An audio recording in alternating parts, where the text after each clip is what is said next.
આજે આપણે બનાવીશું દૂધ પાક, જે શ્રાદ્ધ પક્ષમાં પણ બનાવવામાં આવે છે.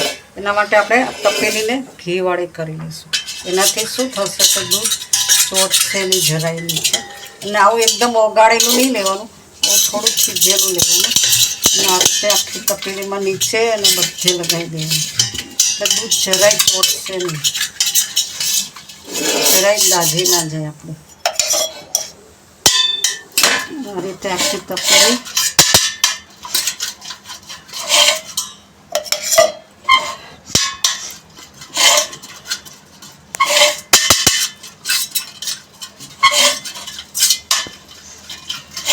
તો થોડું થયેલું હોય એવું રાખવાનું, એટલે પાછું નીતરી નીચે ના જતું.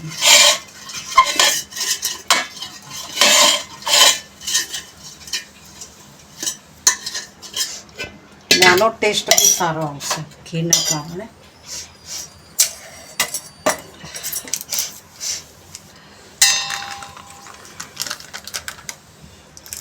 આપણે ગોલ્ડ દૂધ લીધું છે, વધારે ફેટવાળું, એટલે આપણો દૂધ પાક જાડો બને.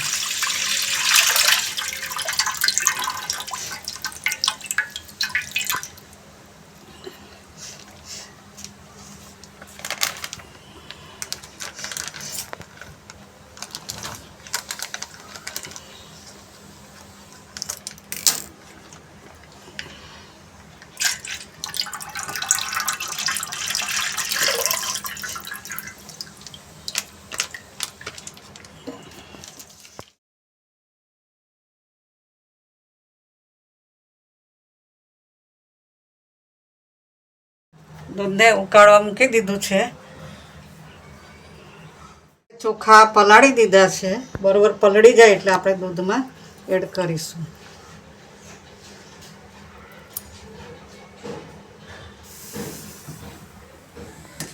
દૂધ આપણું હવે ઉકળી ગયું છે. હવે આપણે એમાં ચોખા નાખીશું અને હલાવતા રહીશું એટલે ચોટે નહીં. ચોખાને અડધો કલાક પલાળ્યા હતા, પછી એનું પાણી કાઢી નાખી ચોખા આપણે દૂધમાં નાખી દીધા છે. હવે આપણે દૂધને હલાઈ કરીશું એટલે ચોખા ચડી જશે. ચોખા એકદમ ચડી જાય ત્યારે સમજવાનું કે દૂધ પાક આપણો બની ગયો છે. આ રીતે દૂધને હલાઈ કરવાનું. એટલે ખાંડ આપણે પછી નાખીશું, ચોખા ચડી જાય પછી, એટલે ખાંડના લીધે દૂધ આપણું ચોટે નહીં. ચોખા આમાં એડ કરી દીધા છે. પછી બની જાય પછી આપણે ચારોળી નાખવાની છે, એલચી, જાયફળ અને કેસર. એ આપણે પછી નાખીને 5 મિનિટ પછી એને ઉકાળીશું પાછું. અને આ ખાંડ છે 1 વાટકી, એ બી આપણે થોડું ભાત ચડી જાય પછી નાખીશું.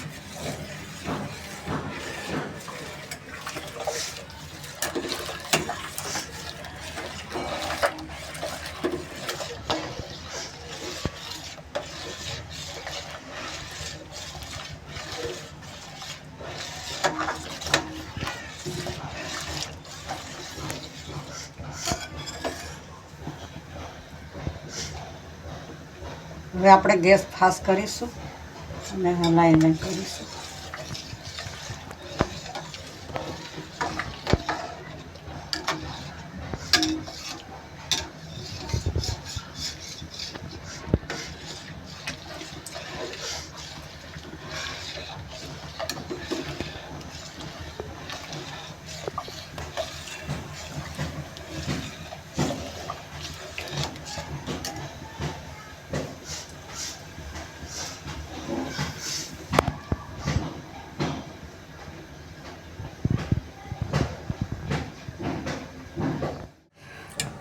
હવે આપણે ખાંડ નાખીશું. ચોખા આપણા ચડી જવાયા છે. આવી રીતે થોડાક આવી રીતે ચડી જવાયા છે એટલે આપણે ખાંડ નાખીને પાછું હલાવીશું ને એટલે ચડી જશે કમ્પ્લીટલી ચોખા આપણે. હવે આપણે ખાંડ નાખીશું, ધીમે ધીમે હલાવતા જઈશું.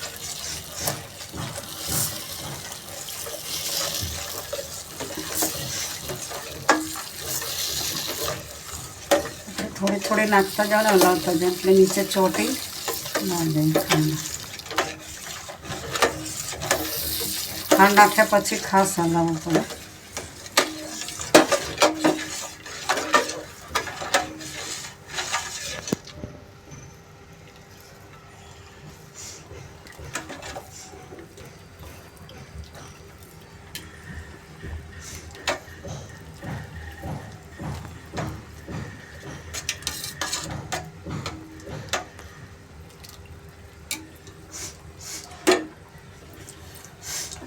હવે આપણે ગેસ ફાસ્ટ કરીશું.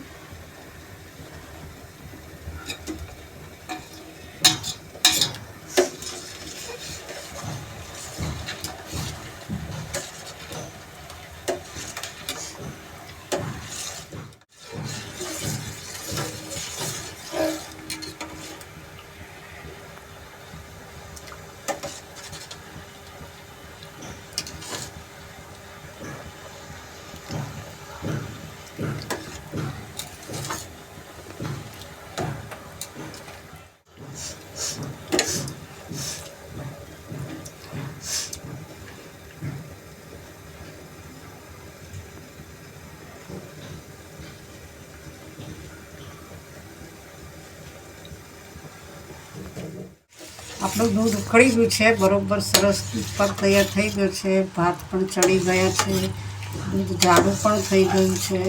તો હવે આપણે એમાં જાયફળ અને ઇલાયચી નાખીશું.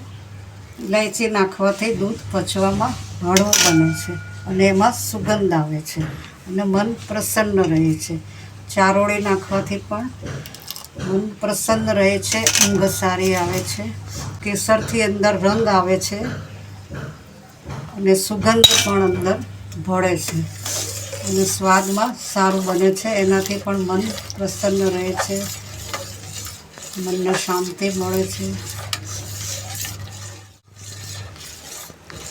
આ રીતે એલચી, ચારોળી, કેસર, જાયફળ શારીરિક દૃષ્ટિએ અને માનસિક દૃષ્ટિએ બંને રીતે ખૂબ જ સારો એવો આપણને ફાયદો આપે છે. પણ આપણે એનું વિગતવાર વર્ણન કરીશું.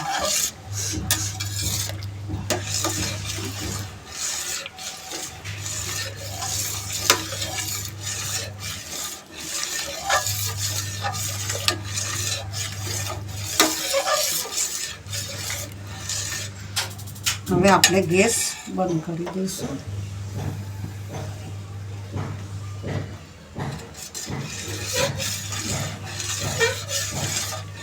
આ રીતે હલાવીશું એટલે કેસર અંદર મિક્સ થઈ જશે, ઓગળી જશે કેસર અંદર.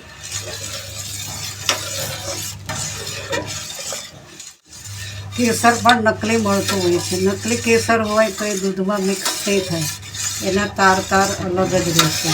અસલ કેસર હશે તો દૂધમાં ઓગળી જશે અને એનો કલર પણ આવી જશે. અસલ કેસરના તાંતણા નાના હોય છે અને બનાવટી કેસરના તાંતણા લાંબા હોય છે. જો આપણું કેસર ઓગળી ગયું.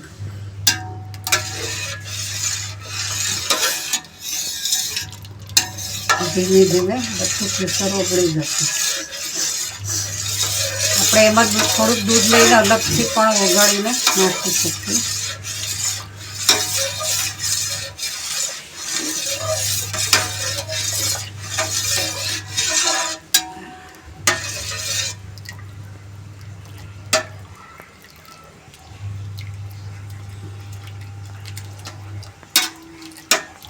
અને આપણે ખુલ્લું જ રહેવા દેવાનું, ઢાંકવાનું નહીં.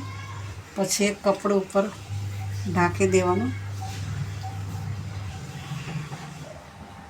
આપણું દૂધપાક ગેસ ઉપરથી ઉતારી દીધું છે અને ઠંડુ થઈ ગયું છે, નોર્મલ ટેમ્પરેચરમાં આવી ગયું છે. હવે આવું હુંફાળું દૂધ આપણે ખાઈએ તો સારું. ફ્રીજમાં મૂકેલું ઠંડુ ખાઈએ તો આપણને કફ થઈ જાય. એના માટે આપણે આ રીતનું દૂધ ખાવું જોઈએ. આપણો દૂધપાક તૈયાર છે. દૂધપાકના ગુણધર્મ, દૂધપાકમાં નાખવામાં આવેલી ચારોળી, કેસર, ઇલાયચી અને જાયફળ એના ગુણધર્મો વિશે આપણે આગળ વાત કરીશું. દૂધપાકની અંદર કાર્બોહાઈડ્રેટ, પ્રોટીન, કેલ્શિયમ હોય છે.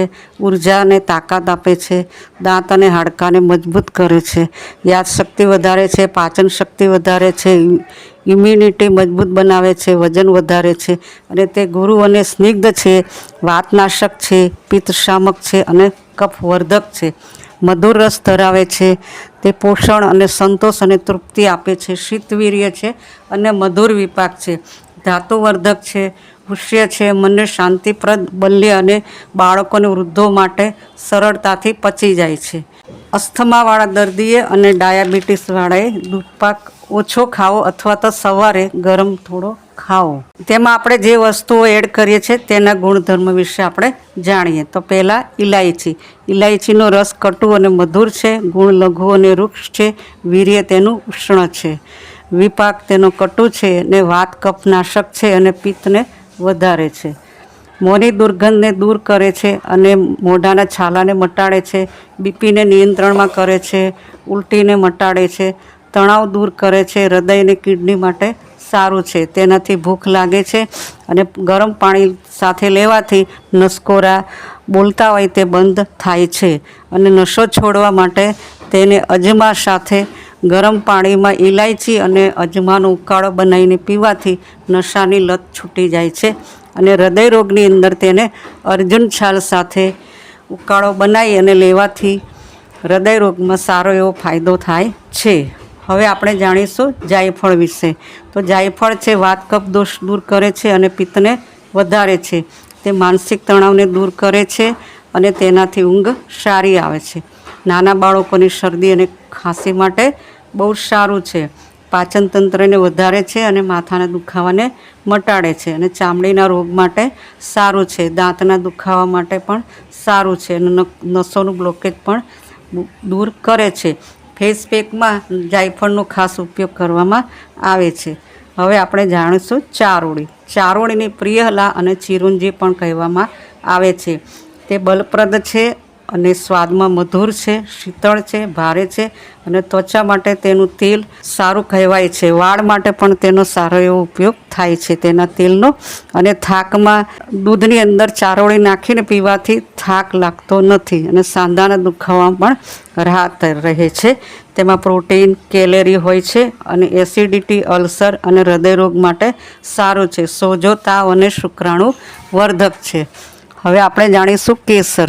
તો કેસર બહેનો માટે બહુ સારી એવી ઔષધિ છે. તે લ્યુકોરિયામાં સારો એવો ફાયદો કરે છે. વધારે માસિક આવતો હોય તેમાં સારો એવો ફાયદો કરે છે. નિંદ્રા સારી આવે છે. કેસરવાળું દૂધ પીવાથી મહિલાના ગર્ભસ્થ શિશુ ગોરું જન્મે છે. શરદી અને પાચન તંત્ર માટે તે બહુ સારું છે. આંખો માટે સારું છે અને ડિપ્રેશનને દૂર કરે છે. આ રીતે જોવા જઈએ તો દૂધપાક આપણને ઘણો એવો ફાયદો આપે છે. જો તમને અમારી રેસીપી ગમી હોય તો અમારી ચેનલ ધ ભાવસાર કિચનને સબસ્ક્રાઈબ કરો, અમારા વિડીયોને લાઈક કરો, કોમેન્ટ કરો અને શેર કરો. Thank you.